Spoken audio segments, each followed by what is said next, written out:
ስለ መላእክት ማወቅ በጣም ያስፈልጋል። መላእክትን ሚካኤልን ገብርኤልን ስናከብር አንዳንድ ሰው ከመጽሐፍ ቅዱስ ውጭ ያለን ይመስለዋል።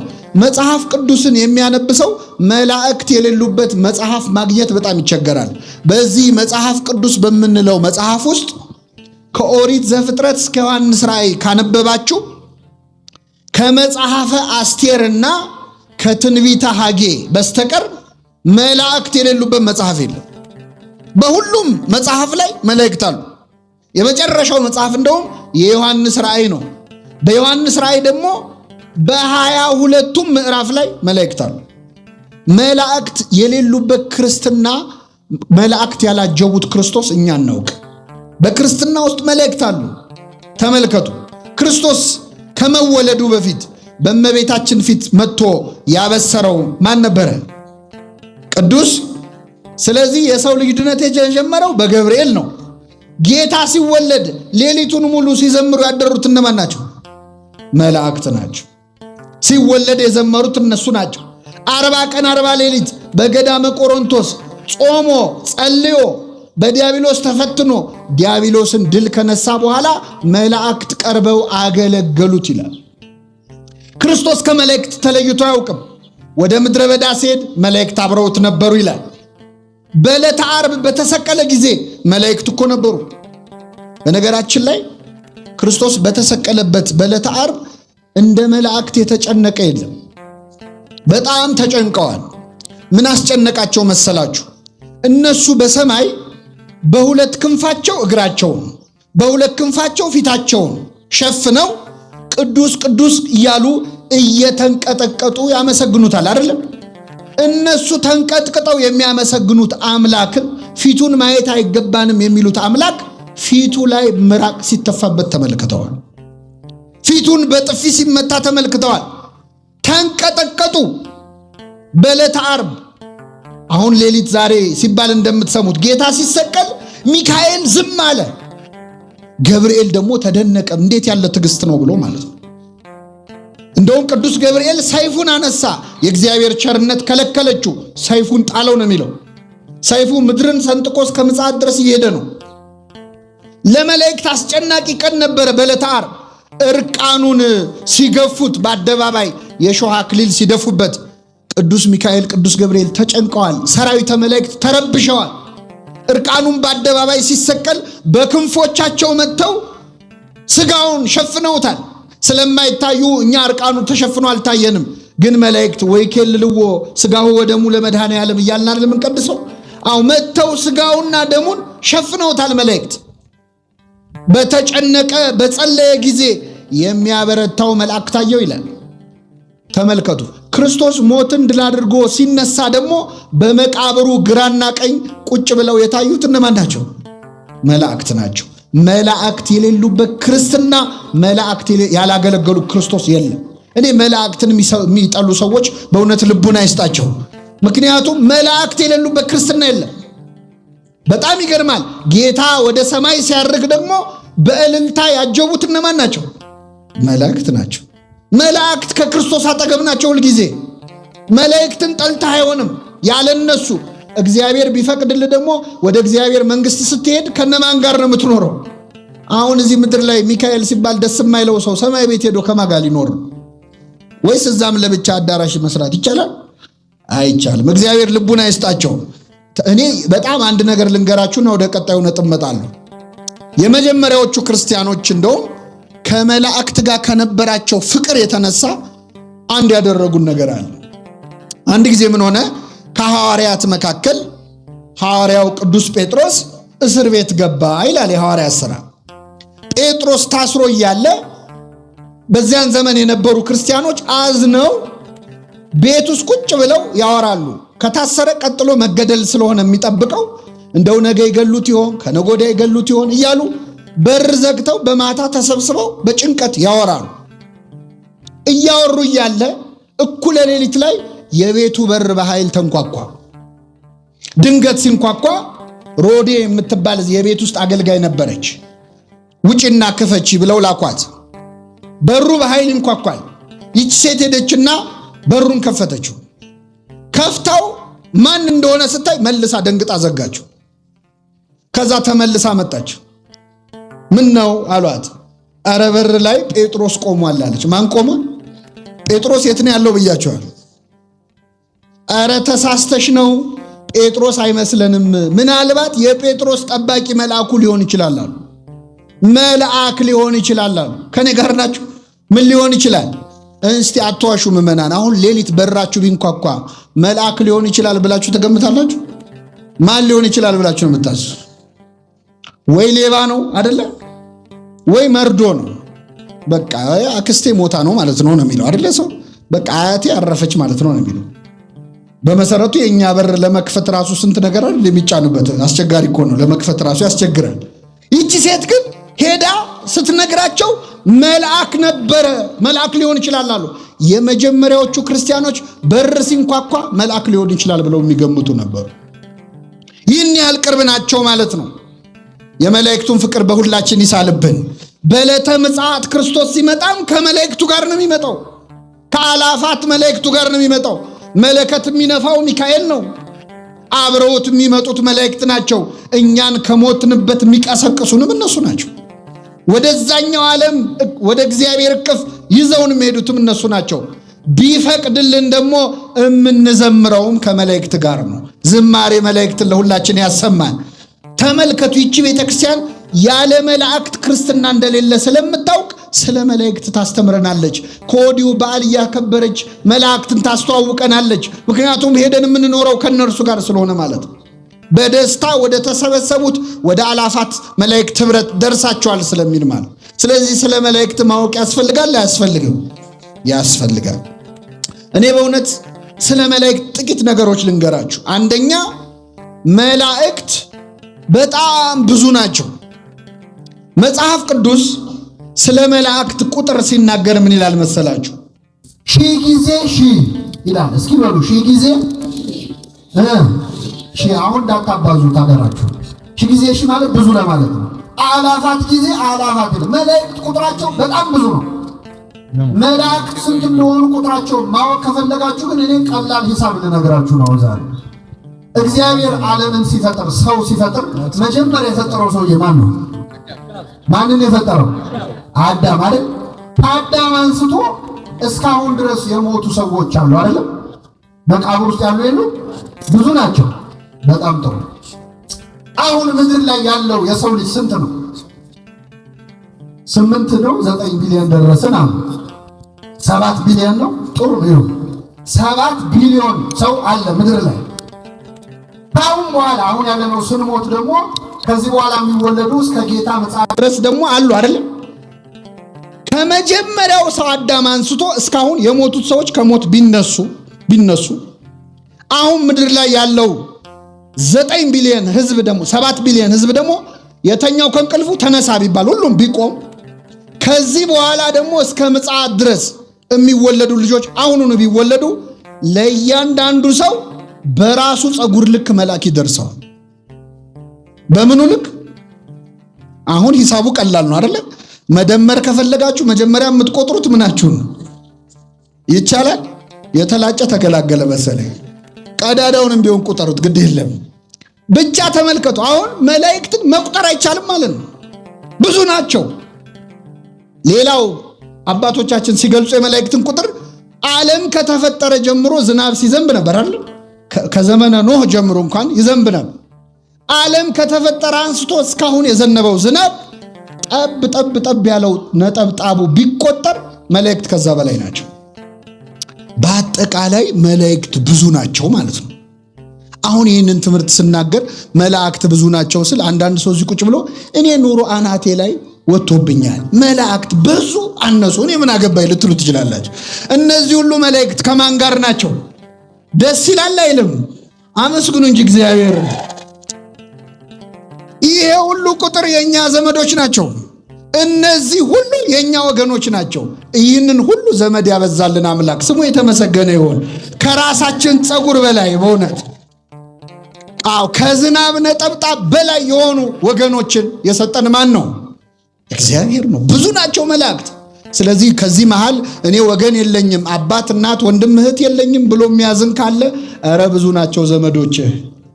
ኧረ ብዙ ናቸው ወንድሞችሽ እህቶችሽ መላእክት ጾታ የሌላቸው እንደ ወንድም እንደ እህት የሚሆኑ እነ ቅዱስ ሚካኤል እነ ቅዱስ ገብርኤልን የመሳሰሉ ተቆጥረው የማያልቁ ዘመዶችን የሰጠን ማን ነው?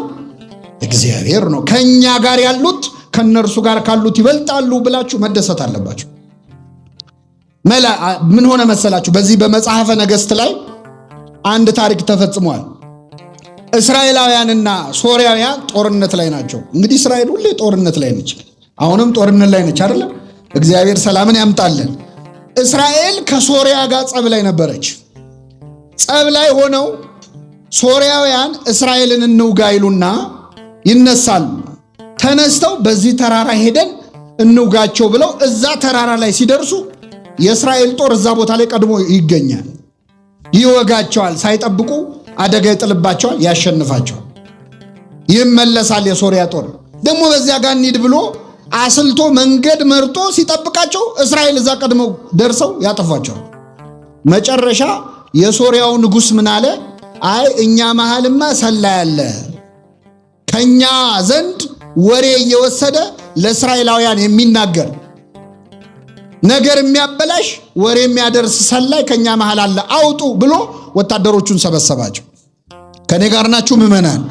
የሶርያው ንጉሥ ይህንን ሲል አንድ ሰው ተነሳና ጌታዬ ሆይ እኛ መሃል ሰላይ የለም፣ ለእስራኤል የሚሰልል ሰው የለም፣ ግን እኛ እዚህ ተደብቀን በዚህ ጋር ሄደን እንዲህ አድርገን እንውጋቸው ብለን ስንማከር የተማከርነውን ነገር እየሰማ ለእስራኤል ንጉሥ የሚናገር ኤልሳ የተባለ ነቢይ እዛው እስራኤል ውስጥ አለ። እዛ ሆኖ እዚህ የምንነጋገረውን ይሰማል። እሱ ነው ጉድ የሰራናል ነው አለ። አዎ በሉ ሂዱና ኤልሳን ይዛችሁት ነው አለ። ወታደሮች ዘመቱ። ጦር ይዘው ጋሻ ይዘው ይዘውት ሊገሉት መጡ ማለት ነው። ነቢየ እግዚአብሔር ኤልሳን ማለት ኤልሳ ተራራ ላይ ነው የሚኖረው። መጡና ሌሊቱን ተራራውን ከበውት አደሩ። ኤልሳ እዛ ተራራ ላይ ይኖራል።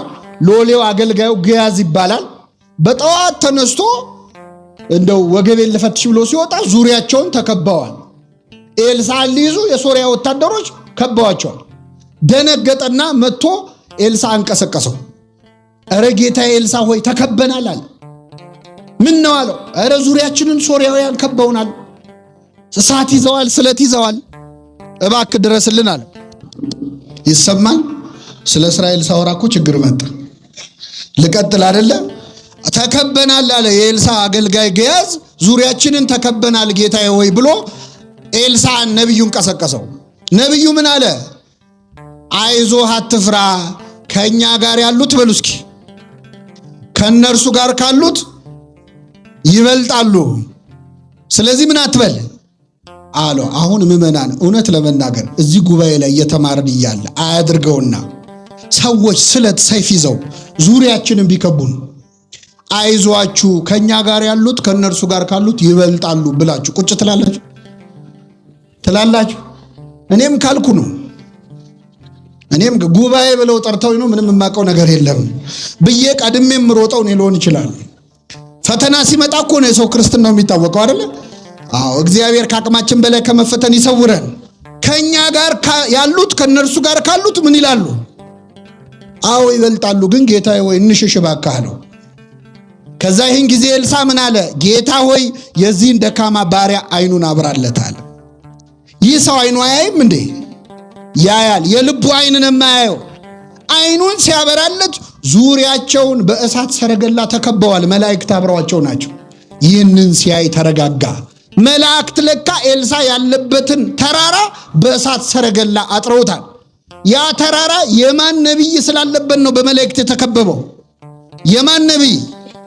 አሁን ያለነው እኮ የእግዚአብሔር ነቢይ ያለበት ቦታ አይደለም። ይህ ቤት የማን ቤት ነው? የእግዚአብሔርን ቤት ስንት መላእክት ይከቡት ይሆን? አሁን ዙሪያችሁ ያሉትን መላእክት ብታዩአቸው በእውነት እዚህ ያላችሁ ምዕመናን አጠገባችሁ ያሉትን መላእክት ብዛት ብታዩ ከዚህ ግቢ በዘበኛ አትወጡም ነበር። አይናችን ስለማያይ እንጂ በእሳት ሰረገላ የተከበበች የእግዚአብሔር ዙፋን ቅድስት ቤተክርስቲያን ነች። አሁን ያለነው ከመላእክት ጋር ነው። ደስ ይበላችሁ ምዕመናን። አብረውን ያሉት ወታደር አይደለም የከበበን። ቅዱስ ሚካኤል በክንፉ እንደጋረዳችሁ ብታውቁት ከዚህ ግቢ አትወጡም ነበር። ቅዱሳን መላእክት አብረውን ናቸው። ተመልከቱ። ከኛ ጋር ያሉት ከነርሱ ጋር ካሉት ምን ይላሉ? ይበልጣሉ። እንዲህ የምንልበትን ልቡና ያድለን። መላእክት ምእመናን ሌላው በጣም ፈጣኖች ናቸው። ፈጣኖች ናቸው። አንደኛ ረቂቃን ናቸው። አይጨበጡም፣ አይዳሰሱም። የመላእክት ርቀት አባቶቻችን ሲናገሩ ከነፋስ እሳት ይረቃል፣ ከእሳት ነፋስ ይረቃል፣ ከነፋስ ነፍስ ትረቃለች፣ ከነፍስ መላእክት ይረቃሉ፣ ከመላእክት የመላእክት ሐሳባቸው ይረቃል፣ ከመላእክት ሐሳብ እግዚአብሔር ይረቃል ይላሉ። ረቂቃን ናቸው። አይጨበጡም፣ አይዳሰሱም። ሚካኤል ገብርኤል አይጨበጡም፣ አይዳሰሱም። እንደውም የሚገርም ነገር ልንገራችሁ። አሁን እኛ ሁለት ሰዎች ጠባብ መንገድ ላይ ብንገናኝ አንደኛው ሰው ለማለፍ ለሌላኛው ሰው መንገድ ይለቃል አይደል? ሚካኤልና ገብርኤል ግን መንገድ ላይ ቢገናኙ ሚካኤል ገብርኤልን አሳልፈኝ አይለውም። ወሐለፈ መልአክ በውስተ መልአክ ይላል። መልአኩም በመልአኩ ውስጥ አለፈ ይላል። ሚካኤል በገብርኤል ውስጥ እስኪያልፍ ድረስ ረቂቃን ናቸው፣ ፈጣኖች ናቸው። ምእመናን የመላእክትን ፍጥነት የሚያሳይ አንድ ነገር ልንገራችሁ። የመላእክት ፍጥነት የኛን ሐሳብ ያህል ነው። የኛን ምን ያህል ነው? ለምሳሌ አሁን እዚህ ቤተክርስቲያን የመጣችሁት ወይ ከቤታችሁ ነው ወይ ከመስሪያ ቤት ነው አይደለ? ወይ ከትምህርት ቤት ነው። ወደዚህ ስትመጡ ከሥራ ቦታ ወይ ከቤታችሁ አንስቶ እዚህ ድረስ እዚህ ቤተክርስቲያን ድረስ ያለውን መንገድ አቋርጣችሁ ነው የመጣችሁት አይደል? ነው አይደለም? ስትመለሱ ደግሞ ከቤተ ክርስቲያን እስከ ድረስ ትሄዳላችሁ። መንገዱን ምን አድርጋችሁ አቋርጣችሁ አይደል? እስቲ አሁን በሐሳባችሁ ወደ ቤታችሁ ተመለሱ። በሐሳባችሁ ይቻላል አይቻልም? ወይስ ሄዳችኋል? ቀድማችሁ አላችሁ አይደለ? በሐሳብ ቤት መመለስ ይቻላል አይቻልም? በሐሳብ ስትመለሱ ወደ ቤታችሁ መንገድ አቋርጣችሁ ነው? ታክሲ ይዛችሁ ነው የምትሄዱት? በአንዴ በሐሳብ ቤት መድረስ ይቻላል አይቻልም? ኧረ እንወሻሽ። በሐሳቡ አውሮፓና አሜሪካ ያልዞራል። እዚህ መሃል ፓስፖርት አያስፈልግ፣ ቪዛ አያስፈልግ፣ ዓለምን እንዞራለን እኮ። ስለዚህ በሐሳብህ የፈለከው ቦታ በቅጽበት መድረስ ይቻላል አይቻልም? ሚካኤል ፍጥነቱ የኛን ሐሳብ ያህል ነው። ምእመናን ሚካኤል ድረስልኝ ብላችሁ ስትጠሩት ገና ሚካኤል ብላችሁ ተናግራችሁ ሳትጨርሱ መልአኩ አጠገባችሁ ነው ያለው። ካጠገባችን ነው ያለው። ፈጣን ጠባቂዎችን የሰጠን እግዚአብሔር ስሙ የተመሰገነ ይሁን። ገና ለምን ሳትጨርስ ሚካኤል ብለህ ሳትጨርስ ገና ስትል ሚካኤል አጠገብ ነው ያለው። ይህን በምን አወቅን? ትንቢተ ኢሳይያስ ምዕራፍ 6 ላይ ተነዋላ። ነቢየ እግዚአብሔር ኢሳይያስ እግዚአብሔርን ከፍ ባለ ዙፋን ላይ ተቀምጦ አየሁት አለ። ንጉሡ ዖዝያን በሞተበት ዓመት እግዚአብሔርን አየሁት። ወዮልኝ ኃጢአተኛ ሰው ነኝ፣ ከንፈር የረከሰብኝ ነኝ ብዬ አለቀስኩኝ። ገና አልቅሶ ሳይጨርስ ኃጢአተኛ ነኝ ብሎ ሳይጨርስ ቅዱስ ቅዱስ ከሚሉት ከመላእክት መካከል ሱራፌል ከተባሉት የመላእክት ነገድ መሃል አንዱ ሱራፊ እሳት በጉጠት ይዞ መጥቶ ኃጢአት ተሰረየችልህ አለኝ ይላል። ቅዱስ ሚካኤል ኃጢአት ተሰረየችልህ ይበለን ለሁላችን። አይገርማችሁም? በእውነት ገና ተናግሮ ሳይጨርስ እኮ ነው ኃጢአተኛ ነኝ ብሎ ሳይጨርስ መልአኩ በሮ መጥቶ ኃጢአት ተሰረየችልህ አለው። እንደዚህ አይነት ፈጣን ጠባቂዎች ስለሰጠን ስሙ የተመሰገነ ይሁን። የእግዚአብሔር መልአክ በሉ እስኪ በሚፈሩት ሰዎች ዙሪያ ይሰፍራል። ምን ይላቸዋል? አሁን ነገ የሚካኤል በዓል እናከብራለን አይደል? የሚካኤል በዓል እዚህ ብቻ ነው እንደሚከበረው? ሌላ ቦታ አይከበርም? አዲስ አበባ ውስጥ ብዙ ቦታ አለ አይደል? ከአዲስ አበባ ውጭስ አለ አይደል? ከኢትዮጵያ ውጭስ? አሁን አንዳንድ ሰዎች ምን ያሳስባቸዋል? ነገ ሚካኤል በዓል ሲከበር ሚካኤል የት ነው የሚሄደው? ቦሌ ሚካኤል ነው የሚሄደው? መርካቶ ያለው ሚካኤል ነው የካ ነው የሚሄደው ብለው የሚጨነቁ ሰዎች አሉ። መላእክት በሁሉ ቦታ የሞላ አይደሉም። በሁሉ ቦታ የሞላ ማን ነው? እግዚአብሔር ነው። ታዲያ እናንተ እዚህ ሚካኤል ሚካኤል ስትሉት እዛም ያሉት ሚካኤል ሚካኤል ሲሉት ሚካኤል እንዴት ያዳርሳል ብለው የሚጨነቁ ሰዎች አሉ። በጣም ይገርማቸዋል። እኔ ኃጢአተኛው እዚህ ጋር ቆሜ የምናገረውን ንግግር እዚህ ያላችሁ ትሰማላችሁ? አሰሙ። እዚህ የሌሉ ሰዎች እንዲሰሙ ማድረግ ይቻላል አይቻል? በምን? እዚህ ፊት ለፊት ያሉት መቅረጫ ካሜራዎች፣ ስልኮች ቀርጸው ዓለም ሁሉ እንዲሰማ ማድረግ ይችላሉ አይችሉም? ሰው የሰራው ካሜራ ዓለምን መድረስ ከቻለ እግዚአብሔር የሰራው ሚካኤል ዓለምን መድረስ ይችላል አይችልም? እንዴት ያለ አስተሳሰብ ነው! እንዴት መናናቅ ነው ከእግዚአብሔር ጋር! እኛ የሰራነው ቆርቆሮ እንኳን ዓለም ይደርሳል እኮ። ቅዱስ ሚካኤል ዓለምን ደርሶ መርዳት አይችልም ብሎ ማሰብ እንዴት ያለ ነገር ነው! መላእክት በአንድ ቦታ ሆነው ቅድም ነግሬያቸዋለሁ። ኤልሳ እስራኤል ሆነው የሶሪያ ወሬ ይሰማ ነበር አይደለም? ነው አይደለም? ሲጀመር መላእክት አሁን ቅድም የጠቀስኩትን ጥቅስ ለዚህ ማስረጃ አድርጌ ልድገመው። የእግዚአብሔር መልአክ በሉ እስኪ በሚፈሩት ዙሪያ ይሰፍራል። አሁን የቁጥር ጥያቄ ልጠይቃችሁ ነው። የእግዚአብሔር መልአክ ሲል አንድ ነው ብዙ ነው? አይደለም። የእግዚአብሔር መላእክት አይደለም የሚለው የእግዚአብሔር ምን ስንት ነው? የእግዚአብሔር መልአክ በሚፈሩት ዙሪያ ይሰፍራል። ምን ይላቸዋል? መልአኩ ስንት ነው? በጣም ጥሩ። የእግዚአብሔር መልአክ አንዱ መልአክ እግዚአብሔርን የሚፈሩ ሰዎች ስንት ናቸው? ስንት ናቸው? የት ነው የሚኖሩት? ቦሌ ሚካኤል አካባቢ ነው የሚኖሩት? በዓለም ሁሉ ነው አይደለ? እግዚአብሔርን የሚፈሩ መልአኩ ስንት ነው? የእግዚአብሔር መልአክ አንዱ ሚካኤል ማለት ነው። እግዚአብሔርን በሚፈሩት ሰዎች ዙሪያ ምን ይላል? ይሰፍራል። ሚካኤል ብቻውን እግዚአብሔርን በሚፈሩ ሰዎች ዙሪያ ምን ይላል? ያድናቸውማል። የተመሰገነ ይሁን እግዚአብሔር። በእውነት አመስግኑ። አንዱ መልአክ። አሁን ይህን ስላችሁ መላእክት በሁሉ ቦታ የሞሉ ናቸው አላልንም፣ እኛ አልወጣንም። በሁሉ የሞላ ማን ነው? መላእክት በቦታ ይወሰናሉ? አዎ ይወሰናሉ። ቦታም አላቸው። ዓለም መላእክት ኢዮር፣ ራማ፣ ኤረር የሚባሉ ከተሞች ሁሉ አሏቸው። በዚህ ሲሆኑ በዛ ይታጣሉ። ይሄ ያለ ነው። በሁሉ የሞላ እግዚአብሔር ነው። መላእክት ግን በጸጋ በሁሉ ቦታ መገኘት ይችላሉ። እንኳን እነሱ ቅድም እንዳልኳችሁ በዚህ በኢንተርኔት እኔም ብዙ ቦታ አገኛለሁ። እኛ ኃጢአተኞቹ መገኘት ችለናል። ሰው በሰራው ቆርቆሮ። በዚያ ላይ እቺ መሬት የምትባለው ፕላኔት አሁን እኛ ያለንባት ኳስ ማለት ለአንድ መልአክ እኮ እግሩ ስር የሚከታት ኳስ ያህለች። ለሚካኤል ምኑ ነች? እንደምናስበው እኮ ትልቅ አይደለንም። በነገራችን ላይ በጣም ትንሽ ነን እኮ፣ በጣም ትንሽ ነን። አንዱ መልአክ ምድርን ብቻውን መዞር ይችላል። አረ እኔ በጣም ማዝነው በእውነት ሰዎች ለሚካኤል ሲሆን የሚያነሱትን ጥያቄ ለሰይጣን ሲሆን አያነሱ። ከኔ ጋር ናችሁ? ለምሳሌ እዚህ ሰፈር ያለን ሰው ኃጢአት እንዲሰራ የሚፈታተነው ማን ነው? መልሱልኝ። ሌላ ሰፈር ያለውንስ? ሰይጣን ነው አይደለ? ሌላ ሀገር ያለውንስ? ሰይጣን በሁሉ የሞላ ነው እንዴ? አይደለም። ግን ሰዎች ያም ሰይጣን ፈተነኝ ይሄም ሰይጣን ፈተነኝ ሲባል እንዴ ሰይጣን በሁሉ የሞላ ነው እንዴ አይሉም። ሚካኤል ረዳኝ ስትሉ ግን ደማቸው ይፈላል። ለሰይጣን የማይጠይቁትን ጥያቄ እንዴ ለሚካኤል ይጠይቃሉ? በጣም ያሳዝናል። አንዳንዴ ሰዎች ከአጋንንት ጋር ፍቅር ያላቸው ይመስላል። ሰይጣን የሚል መዝሙር ይዘምራሉ ጎረቤቶቻችን። አሁን ሰይጣን ተቃጠለ፣ ሰይጣን እንዲያረኩ፣ ጠላቴ እንዲያረኩ የሚል 1000 መዝሙር አላቸው። ሰይጣን ደስ አይበል የሚል መዝሙር ይዘምራሉ። ሚካኤል ደስ ይበል ሲባል ግን ይናደዳሉ። ሰይጣን ከኔ ዞር በል የሚል መዝሙር አላቸው።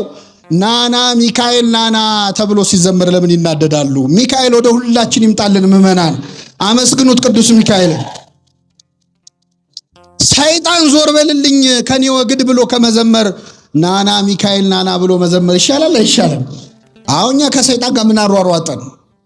ካማተብን ይበቃዋል። እሱ ዞር ይላል። ናና ሚካኤል ናና ግን እንላለን። ገብርኤልን ግን እንጠራዋለን። ለሰይጣን አንደበት የለንም። ለመላእክት ግን ዘምረን አንጠግብም፣ እናመሰግናቸዋል። ስለዚህ የእግዚአብሔር መልአክ በሚፈሩት ሰዎች ዙሪያ ይሰፍራል። ምን ይላቸዋል? ያድናቸዋል። መላእክት በሁሉ የሞሉ ባይሆኑም በረድኤት በጸጋ ግን በያሉበት ስፍራ ተገኝተው መርዳት፣ ማገዝ፣ ማዳን ሁሉ ይችላሉ። የመጨረሻ ተናግሬ ጠቀልላለሁኝ። የእግዚአብሔር መልአክ በሉ እስኪ በሚፈሩት ሰዎች ዙሪያ ይሰፍራል፣ ያድናቸውማል። ምን ይላቸዋል? መላእክት ያድናሉ። እኛ አላልንም፣ መጽሐፍ ቅዱስ ነው ያለው። እንግዲህ ቀደን አናወጣው። አንዳንድ ሰዎች መላእክት ያድናሉ ሲባል ሚካኤል ያድናል ሲባል እግዚአብሔር አያድንም ማለት አድርገው ነው የሚሰሙት። አንዱን ካላጠፉ ሌላውን ማብራት የሚቻል አይመስላቸው። እኛ እንደዛ አላልንም። መላእክት ያድናሉ ወይ? አዎ ያድናሉ። የክርስቶስን ማዳን ከመላእክት ማዳን ጋር አቀላቅለ ነው አናውቅ። የእግዚአብሔር ማዳን ማንም ሊያደርገው ያልቻለው ነው። ክርስቶስ በመስቀል ላይ ያዳነንን ማዳን በመልአክ ነው የሚለው። በመልአክ አይደለም፣ በአማላጅ አይደለም፣ እሱ ራሱ መጥቶ አዳነን ነው የሚለው። ክርስቶስ በመስቀል ላይ ያዳነንን ማዳን መላእክት ሊያድኑን ይችሉ ነበር? አይችሉም። እሱ የመጣው መላእክት ሊያድኑ ስላልቻሉ ነው። ነቢያት፣ ጻድቃን፣ ቅዱሳን ማዳን ችለዋል? አልቻሉም። ፍጡራን በሙሉ ሊያድኑን ስላልቻሉ አምላክ ሰው ሆኖ በመለኮታዊ ደሙ መለኮት በተዋህደው ደሙ ስጋውን ቆርሶ ደሙን አፍሶ ሁላችንን በመስቀል ላይ አድኖናል። በዚህ መዳን ድነናል? አልዳንም። ስሙ የተመሰገነ ይሁን አምላካችን። በደሙ በተደረገ ቤዛነት ሁላችንን አድኖናል። መላእክት ያድናሉ ስንል ግን ይህንን ማዳን አይደለም። ክርስቶስ መስቀል ላይ ያዳነንን ማዳን አይደለም። አማርኛው ስለተመሳሰለ ነገሩ ይመሳሰላል ማለት አይደለም። ቃሉ ይመሳሰላል፣ ግን ሐሳቡ የተለያየ ነው። ይህንን መጽሐፍ ቅዱስ በብዙ መልኩ ለእግዚአብሔር ተናግሮ ለፍጡራን የተናገረው ብዙ ነገር አለ። አንዱ ማዳን ነው። እነ ሚካኤል እነ ገብርኤል የሚያድኑን ማዳን ምን አይነት ማዳን ነው? በመጀመሪያ ማዳን የእግዚአብሔር የባህሪ ገንዘቡ ነው። ማዳን የእግዚአብሔር የራሱ የሆነ ገንዘቡ ነው። ኃይል የእግዚአብሔር ነው። ማዳን የሚል መዝሙር አታውቁም? ኃይል የእግዚአብሔር ነው፣ ማዳን የእግዚአብሔር። አልሰማችሁ? ብዙ ሰዎች እኔ ፌዴራል ፖሊስ ሲያዩ ነው ይህን መዝሙር የሚዘምሩት። እኔ ለምን እንደሆነ አላውቅም። ኃይል የእግዚአብሔር ነው የሚሉት ፖሊስ ሲያዩ ነው። እስቲ በሉ ኃይል የእግዚአብሔር ነው፣ ማዳን የእግዚአብሔር ነው። ምን ማለት ነው? በራሱ ማዳን የሚችል ማን ብቻ ነው? እግዚአብሔር ብቻ ነው። ሌሎች ፍጡራን ያድናሉ ወይ? አዎ ያድናሉ። የማዳን ኃይላቸውን የሚያገኙት ከማን ነው? ከእግዚአብሔር ነው። እንጨት ብትነኩት፣ ዛፍ ብትነኩት ያቃጥላል? ያቃጥላል? እሳትስ ብትነኩት፣ እንጨቱን ወስዳችሁ እሳት ውስጥ ከታችሁት ከጋለ በኋላ በደንብ ከተቀጣጠለ በኋላ ብትነኩት ያቃጥላል? አያቃጥልም? እንጨት በራሱ ያቃጥል ነበር? ማቃጠሉን ከማን ወሰደው? ከእሳት። እሳት ማቃጠል የባህሪው ነው አይደለም? እንጨት ግን ማቃጠል አይችልም። የማያቃጥለው እንጨት ግን እሳት ውስጥ ሲገባ ምን ይላል? ፍጡራን በራሳቸው ማዳን አይችሉም። ማዳንን የሚያገኙት ማዳን የባህሪው ከሆነ ከማን ነው? ከእግዚአብሔር። መዳን በሌላ በማንም የለም። እንድንበት ዘንድ የተሰጠን ከሰማይ በታች ኢየሱስ ክርስቶስ የሚለው ስም ነው አለ ቅዱስ ጴጥሮስ። ምን ሆነ መሰላችሁ? ሁለት ደቀ መዛሙርት ጴጥሮስና ዮሐንስ ወደ ምኩራብ ሊጸልዩ ሄዱ ይላል በሐዋርያት ሥራ ላይ ምዕራፍ 4። ወደ ምኩራብ ሊጸልዩ ሲሄዱ በር ላይ አንድ ሰውነቱ ሽባ የሆነ ሰው ወድቆ ባልጋ ላይ ሆኖ ይለምናል። እባካችሁ እርዱኝ ብሎ ማለት ነው። እባካችሁ እንደው ስጡኝ ትንሽ ገንዘብ ብርና ወርቅ ብሎ ይለምናል። ይህን ጊዜ ጴጥሮስና ዮሐንስ አዩት። ጴጥሮስ አየውና ዞር ብሎ ብርና ወደኛ ተመልከት፣ እስኪ በሉ ወደኛ ተመልከት። ወደ ማንም ተመልከት ያለው? እኛ ማነን? ጴጥሮስና ዮሐንስ። ቅዱሳንን መመልከት ወደ እግዚአብሔር መመልከት ነው። ወደኛ ተመልከት።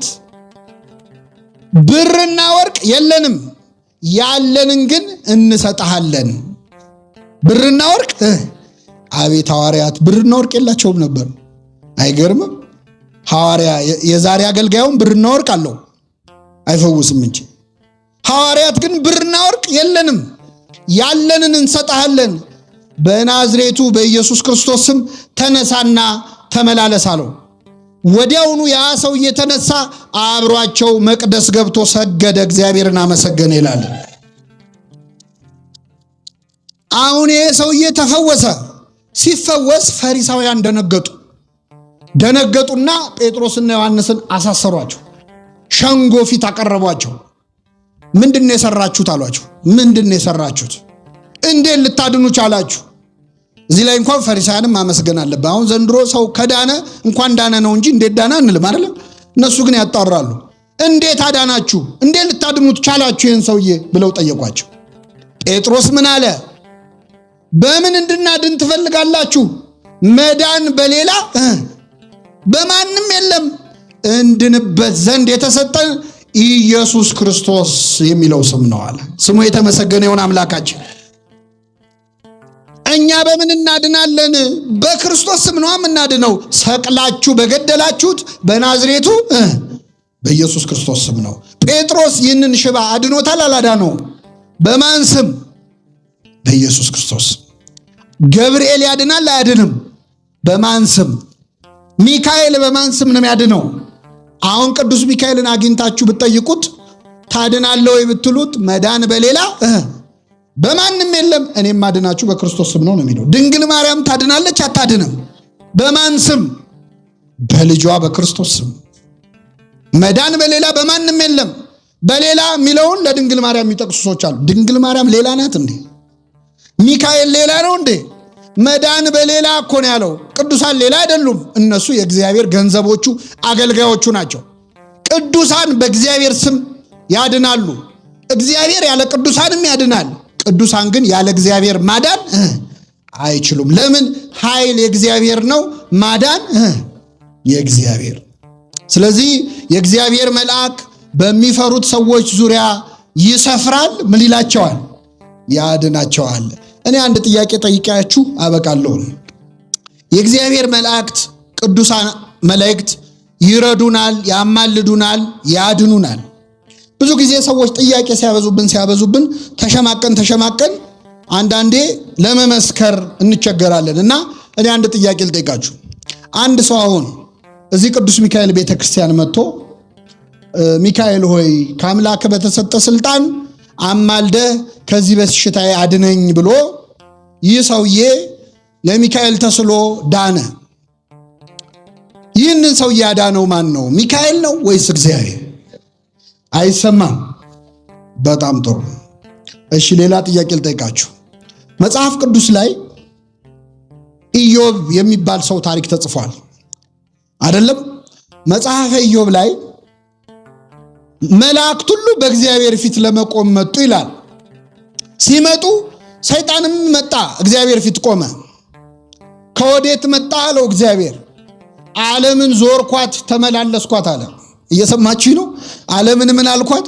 እኛ ድሮ ትምህርት ቤት ስንማር ማጅላን ነው ዓለምን የዞረው አይደለ? ግን ሰይጣንም ዞሯል። ለካያችሁ ዓለምን ዞርኳት ተመላለስኳት አለ።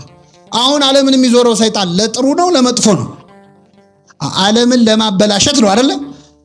ሰይጣን ዓለምን ለመተናኮል የሚዞር ከሆነ ሚካኤል ዓለምን ለመታደግ ይዞራል አይዞርም? ይዞራል። ከዛ ምን አለው እግዚአብሔር? ባሪያዬን ኢዮብ አየኸው አለው። ባሪያዬን ኢዮብ አየኸው፣ እንዴት አይነት ጻድቅ ሰው እንደሆነ፣ እንዴት ቅን እንደሆነ ተመለከትክልኝ አለ። እግዚአብሔር አየህልኝ የሚለው ሰው መሆን እንዴት መታደል ነው በእውነት። አየኸው እንዴት አይነት ቅን እንደሆነ አለ። አይ እሱ ቅን ባይሆን እኮ ነው የሚገርመው።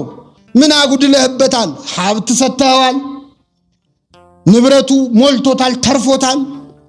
10 ልጆች ሰጥተኸዋል፣ ባለጸጋ ነው፣ ጤናው የተሟላ ነው፣ ትዳሩ ያማረ ነው። ምን አጎደልክበት? ከነዚህ አንዱን ብታነሳበት ግን ይሰድብሃል አለ። እግዚአብሔር ምን አለው? ሂድ የወደድከውን አድርግበት፣ ሕይወቱን ግን እንዳትነካ አለው። ምኑን እንዳትነካ? አሁን እንዳትገድለው፣ ግን የፈለግከውን አድርግበት አለው። በጣም ጥሩ አለ። ሰይጣን ፍቃድ አገኘ። ከማን ነው የተፈቀደለት? ሄደና የኢዮብን ሀብት ንብረቱን በአንድ ቀን አወደመበት። በሚሊዮን የሚቆጠር ሀብቱን ንብረቱን፣ ከብቶቹን፣ ያለውን ነገሩን፣ እርሻውን ሁሉ በአንድ ቀን አወደመበት። ኢዮብ ወሬውን ሲሰማ እግዚአብሔር ሰጠ፣ የእግዚአብሔር ስም ምን ያለ ይሆን አለ። አይገርምም? አሁን ሞባይላችሁ ቢጠፋ እግዚአብሔር ሰጠ እግዚአብሔር ነሳ ትላላችሁ? ሚካኤል እጅ እኮ ነው ጉድ የሆንኩት ነው የምንለው አይደል? ምን ነው ምን አረኩ ነው የምንለው እኮ። ኢዮብ ግን ሀብት ንብረት ሁሉ በአንድ ቀን ወድሞ እግዚአብሔር ሰጠ እግዚአብሔር ነሳ አለ። ሰይጣን ቀጥሎ ምን አረገ? 10 ልጆቹን በአንድ ቀን ገደለበት። ስንት ልጅ? አይከብድም? 10 ልጅ በአንድ ቀን። እንደው አንድ ሁለቱ ቢተርፉ ምን አለ? 10 ልጆቹ ሞቱበት። ሰይጣን ተንኮሉን አያችሁ።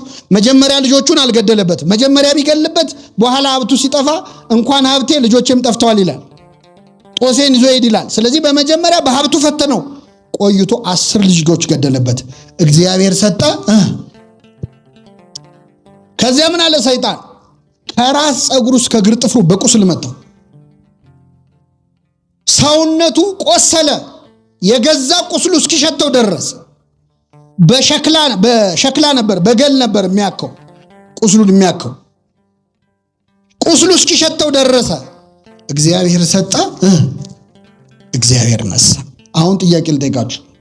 ኢዮብ ላይ መከራ ያወረደበት ማን ነው? እግዚአብሔር ነው ወይ ሰይጣን ነው?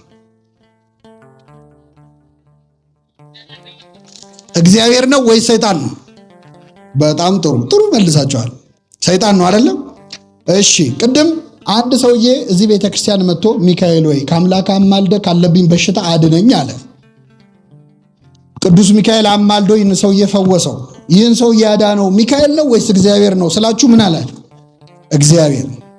ሰይጣን እግዚአብሔር ጋር ቀርቦ አስፈቅዶ በኢዮብ ላይ መከራ ወረደበት። ኢዮብ ላይ መከራ ወረደው ማን ነው? ሰይጣን ነው ወይስ እግዚአብሔር ነው ስላችሁ ማን አላችሁ? ሰይጣን አላችሁ። ምንድነው ሚካኤል ስሙ እንዲጠራ ሰይጣን መሆን አለበት ወይ ነው? ምን ማለት እንደፈለኩ ላብራራላችሁ። ለሰይጣን ኢዮብ ላይ መከራ እንዲያወርድበት ፍቃድ የሰጠው ማን ነው? ለሚካኤል አንድን በሽተኛ እንዲፈውስ ፍቃድ የሰጠው ማን ነው? ስለዚህ እግዚአብሔር ሁለቱንም የፈቀደ እሱ ነው አይደለ? ኢዮብ ላይ መከራ ያወረደው ማን ነው ስላችሁ ሰይጣን ካላችሁ፣ ይህም በሽተኛ የፈወሰው ማን ነው ስል ማን ማለት አለባችሁ? ሚካኤል ማለት አለባችሁ።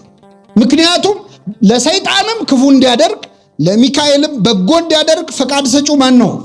ወርደው ስራውን የሰሩት ግን ሚካኤልና ሰይጣን ናቸው አይደለም? ሰይጣን ለማለት የምንፈጥነውን ያህል ሚካኤል ለማለት መፍጠናል። እስቲ አንድ ጊዜ ሚካኤል በሉ።